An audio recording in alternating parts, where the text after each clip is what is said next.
Hello and welcome back. Today we will be discussing Chapter 4 of the Janssen textbook, which is all about micro-level policy advocacy. In this chapter, we're going to go through some of the ways in which we work our way through the 8 challenges of policy advocacy at the micro level. These are some of the things we covered in the last module, so hopefully it will make sense, it will jog some memories, and hopefully you'll get to see how all of these things intertwine and connect.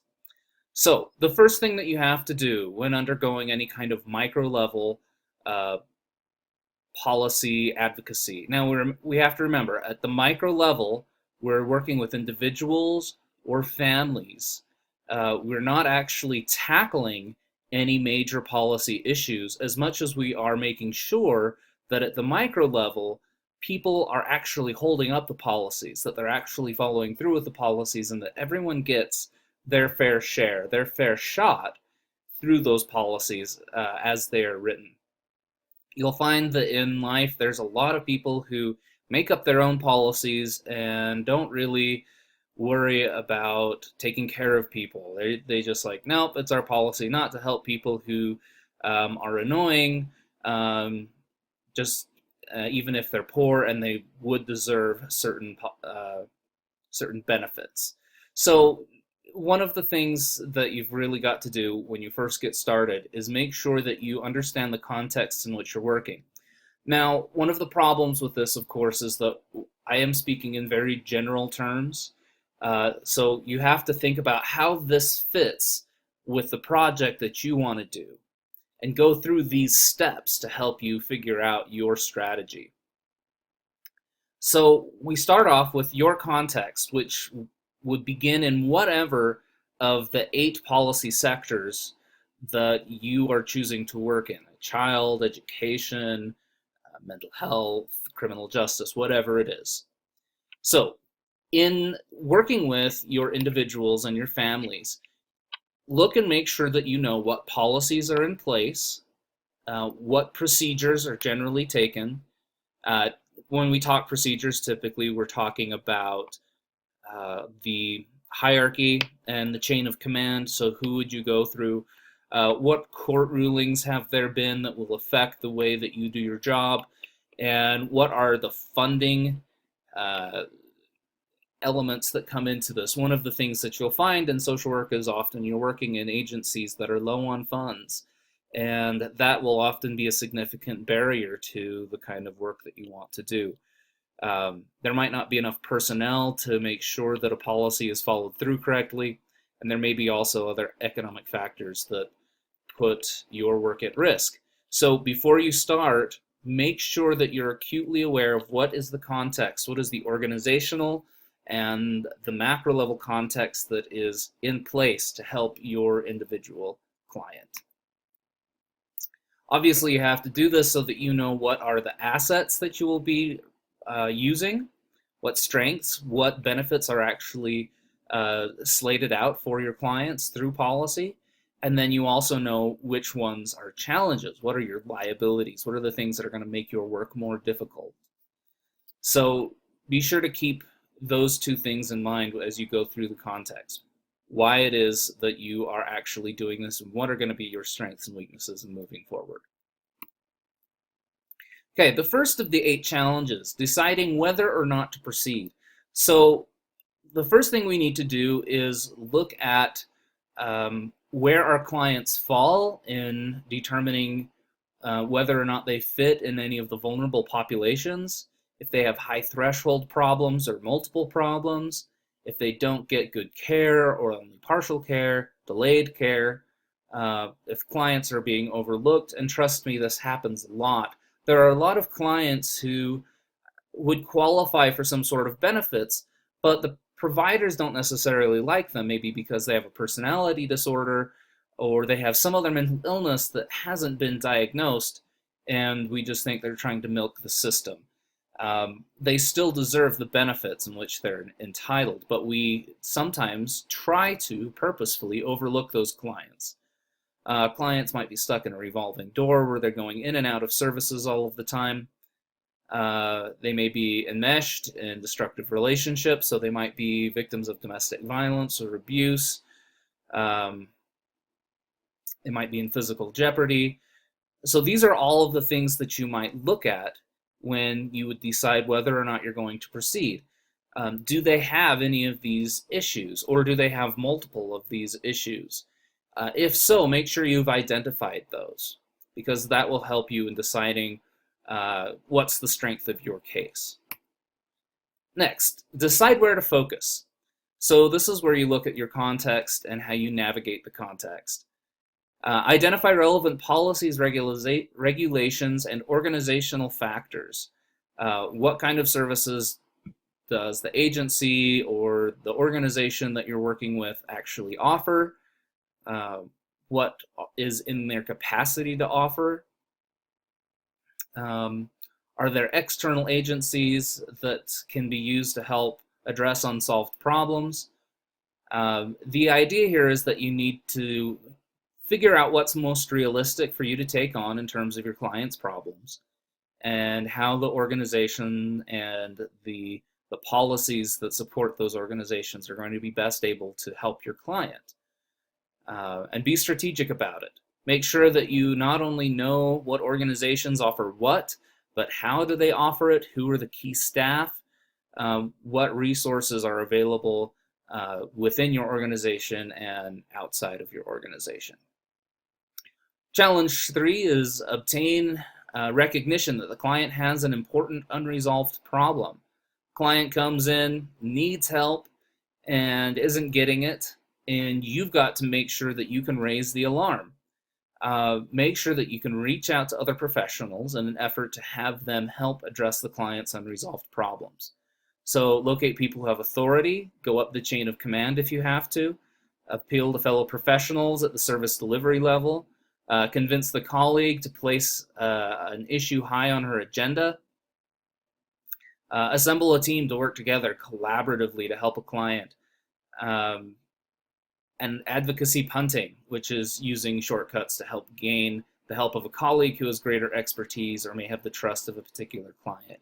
So using your resources, knowing who is out there, who is available, making sure that you can sell them on the idea that something needs to be done. That's challenge number 3. When you write your paper and you go through these challenges, it will be worth looking at identifying at this point who are the important stakeholders that are going to be the ones that will help push your project forward. Challenge 4, analyzing or diagnosing why a client has an unresolved problem. So this is where we have to identify where does the problem that the client is facing, where does it fall in the 7 core problems within the particular context that you're working. So it can be in problem 1, which is about advocating ethical and human rights. It could be improving the quality of social programs, making social programs more culturally responsive. All of those things come into play. It's just a matter of picking which one, where does it fit, and then how do you build a narrative for that. So some of the recurring causes that you might find. We just mentioned developing narratives. The narrative is the story of the client and how that client got to the point where they are in need of some additional policy level advocacy. So have they been victims of prejudice? Have there been negative responses to their behavior? Again, I think about clients I've dealt with who've had personality disorders, were very difficult to work with, but still needed particular services. And people would make up all kinds of excuses to not provide them with services. So are people just responding negatively to those behaviors? Do the professionals have a narrow mindset? Is there inadequate communication, lack of ethical reasoning skills? All of those things could be factors in terms of how it is that you diagnose and create a story for your client. The client's story that is helping justify your advocacy should be simple, and it should be believable, and it should be motivating. So make sure that it's got those 3 things. Simple, you should be able to tell it in 30 seconds. Believable, obviously don't exaggerate things. but make it so that people could really understand. It's like, oh, well, yeah, I could see how bureaucratic inefficiency might cause a problem with the client not getting the things that they deserve.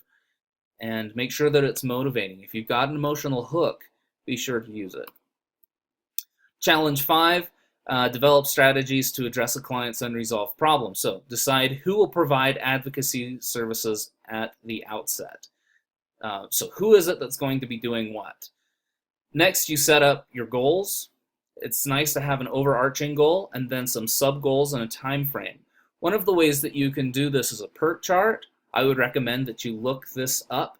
In fact, I'll post a video to a PERT chart on terms of how those are used. But basically, it's a matrix that would include who's doing what, and on the top side in the columns, what are the dates by which things need to be done, and then what things are key factors that will help you be able to make sure the project actually moves forward.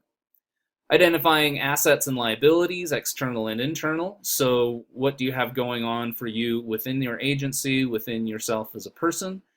And of course, what are internal and external assets that would be in other agencies that could also help. Assess the motivations of the decision makers. A lot of times people who are in the position to make policy changes, a lot of times they're very busy and their motivations are simply to get things done and move on to the next thing. They want to be able to finish their projects quickly.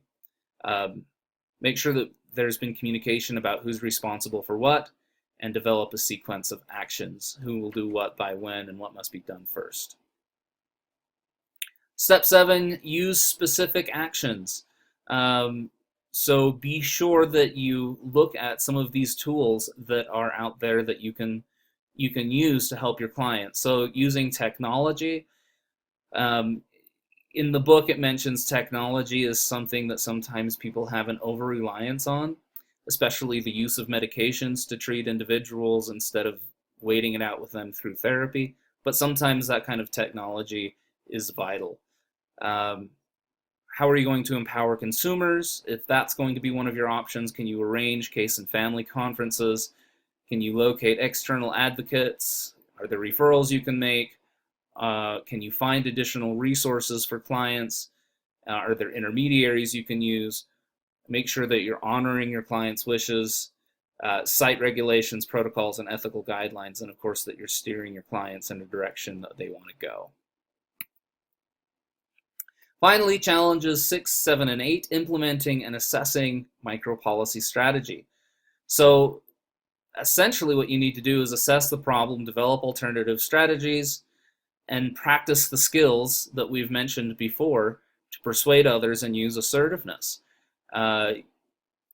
Use skills in your network, use intermediaries as needed, use your skills to empower your clients, skills to prioritize a list of client needs, and how a social worker learn how a social worker engaged in micro-policy advocacy does their work.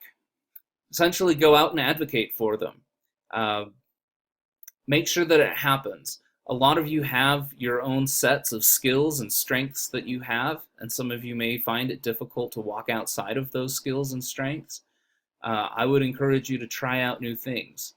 So give it a shot, and if you have questions, feel free to ask.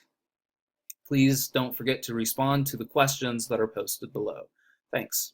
We'll see you in the next one.